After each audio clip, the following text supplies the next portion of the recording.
I want to talk today, Mr. President, about a draft I just received, a bill we're actually going to have a hearing in on next week, S1, the so-called For the People Act. This bill is a companion act to the Senate version of H.R. 1. I actually think it's even longer than H.R. 1, which I would have thought impossible. It's over 800 pages. I think they'll be introducing the final version in the next day or so, and that's a good thing since we're supposed to have a hearing on it in the middle of next week. It packs a lot of what I consider bad changes relating to election administration, campaign finance, redistricting, and so much more into those 800 pages, but there's a lot of space there to pack things in. I'd take a lot more time than I've got today to talk about all the things in the bill that I have concerns about, but I'd say to start with, this idea that one size fits all, this federal takeover of elections can't be in the interest of voters in our country. It would force a single, and I believe a partisan view of elections and how they should be run in 10,000 different jurisdictions in the country. I don't know how you do that. I don't know how you take 10,000 jurisdictions and try at the Washington, D.C. level in legislation to determine changes like how they would register voters. Every state under this bill would do it exactly the same way, which voting systems they would use, how they'd handle early voting and absentee ballots, no matter how long they'd been doing it one way that worked for voters in their state, and how they maintain their voter list, whether you could go in and verify whether people on the voter list were still there. We used to think that was a critically important protection in the election system, that you knew that the voters that had registered to vote in a jurisdiction actually were still in that jurisdiction. It was actually in every state a bragging point of responsible election administration.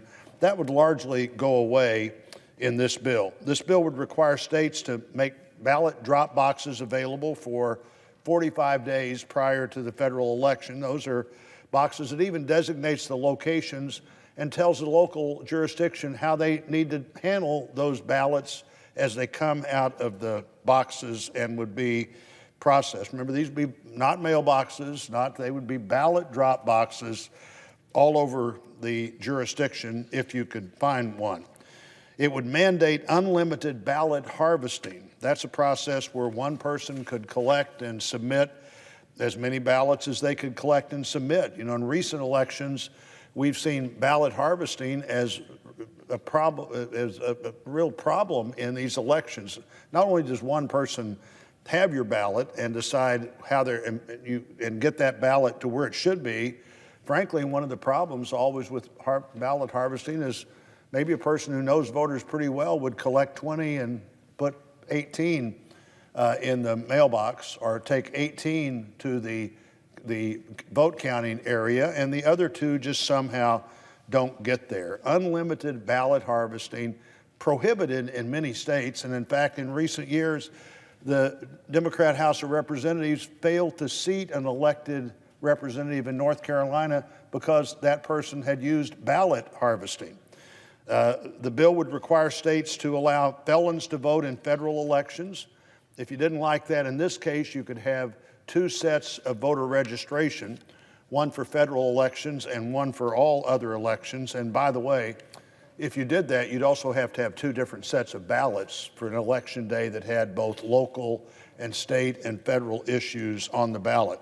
And this bill would require, Mr. President, that all of these changes be made quickly. Even jurisdictions that recently have changed their processes and spent a lot of time talking to people about those changes over maybe 2 years or 4 years would suddenly be told, no, you have to change them one more time. And maybe it's a day here, a day there, but that makes a big difference if you've already got in your mind how far before an election you have to register to vote or transfer your address, or things that election administrators work on all the time. You know, my first elected job was as the county clerk in Greene County, Springfield, Missouri, where I was the chief election authority.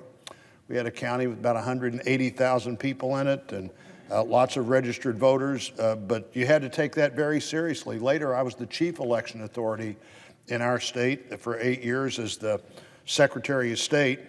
And I know how much planning goes into the elections. I know how seriously local officials take it. I also know how difficult it could be if every change you made had to be cleared some way with somebody in Washington, D.C. You know, states can often take years to transition to a new ballot system or transition to a new way they do things. They also can do it very quickly if they need to, and we saw that happen in a number of states last year. I think this bill, if it did pass, really doesn't allow the time you need for planning. The diversity of our election system is one of the great strengths of our system. There's bipartisan agreement on that.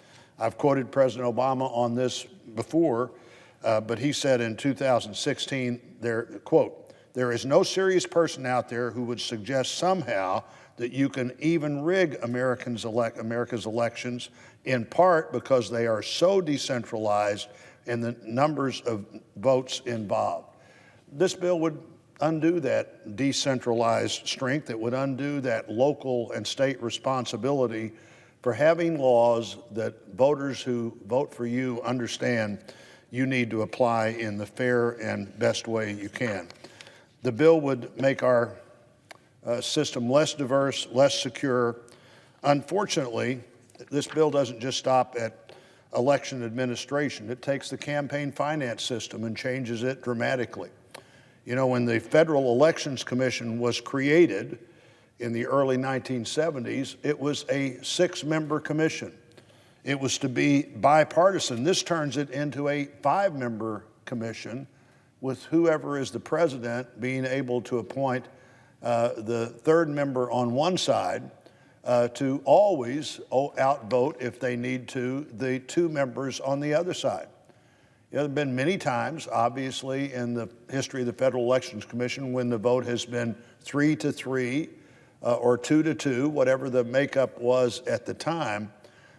This would do away with that and basically turn the commission from a bipartisan commission into a prosecutorial body, where one side always has the majority if they want it. I think voters should and would be very concerned about that. It would allow the chair of the FEC to make key staffing changes. It would allow judges to review cases even when the commission found no violation of the law.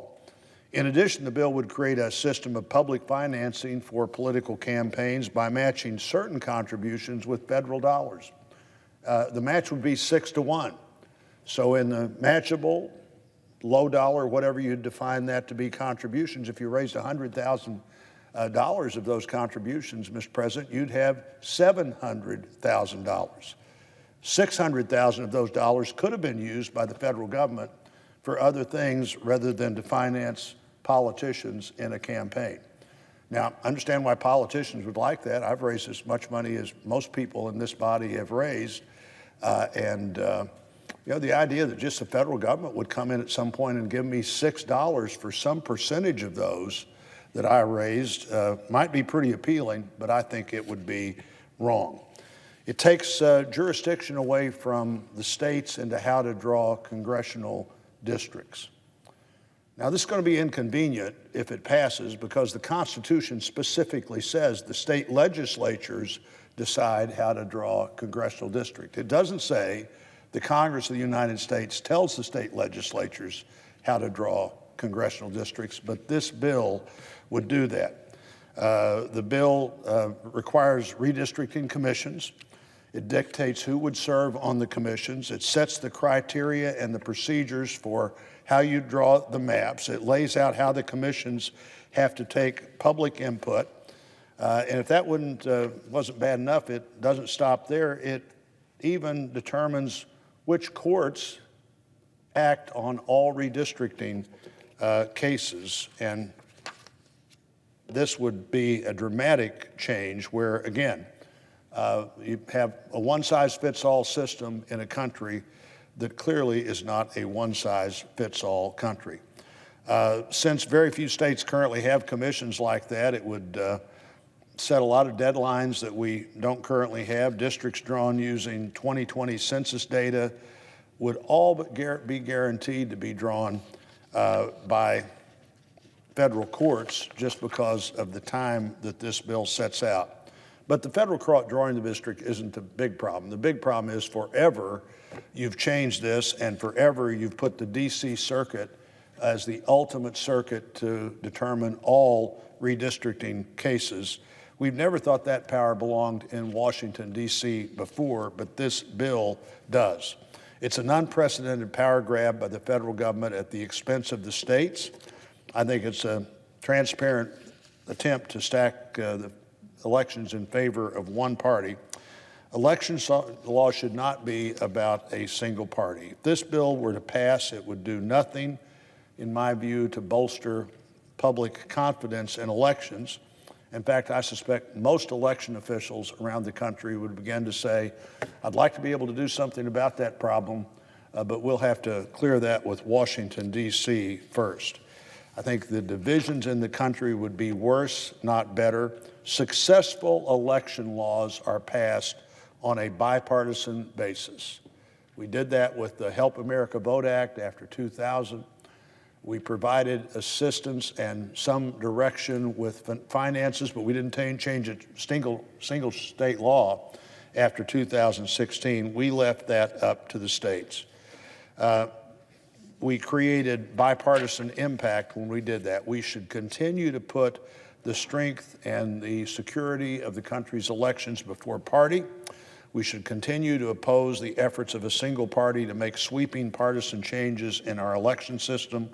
I don't talk to anybody who doesn't think that this bill, as a similar bill passed the House, would pass the House on a purely partisan basis. That would be a bad idea. I encourage my colleagues to look carefully at S1, and I think if you do, a majority of the Senate will not support this bill.